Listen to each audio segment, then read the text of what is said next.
Well, Brexit negotiations are heading for a showdown at an EU summit next week, and just ahead of the meeting, Northern Irish politicians have gone on the offensive in Brussels. They're holding 3 days of meetings with EU Brexit negotiators to try to strike a deal on the Irish border. Eileen Foster, who's the leader of the Democratic Unionist Party, which is in a coalition government with Theresa May's Conservatives, insists Northern Ireland cannot be treated differently to the rest of the UK on trade.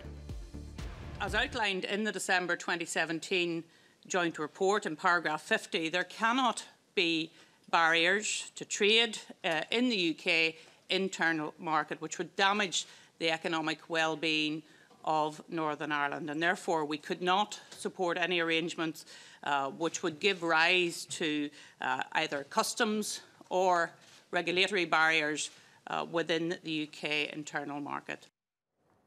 We caught up with Irish economist and author David McWilliams at the TRT World Forum in Istanbul last week. He says the UK will have to bow to EU conditions and believes the global trend of protectionism won't persist. Now, I think for the first time ever, in real discussions, Britain has actually met an adversary that is stronger, more logical, more clinical, and has got time on its side. So my sense is that Britain will take whatever the EU tells them to at the very end. There'll be lots of hot air and lots of talking, but at the end of the day, the British have no power. Long term, it won't make a huge difference. I think it'll change the nature of the British economy, but actual fact, in the very long term, with sterling falling, which it will do, you might get some sort of resurgence, or not resurgence, but re-emergence of British manufacturing industry. It's very far behind now, but I think that will help them. Obviously, London will lose its luster in certain areas. So I think all told, it might not be a bad thing for them. But I mean, we in Ireland know about independence and sovereignty. The first 70 years are the hardest, and then it gets easier. And I think that it probably is the new normal.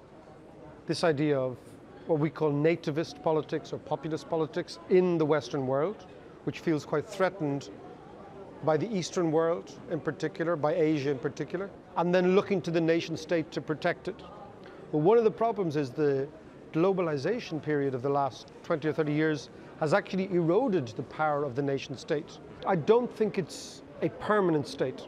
And the big picture is that over the last 20 to 30 years, hundreds of millions of people have been lifted out of poverty. This is the big momentum.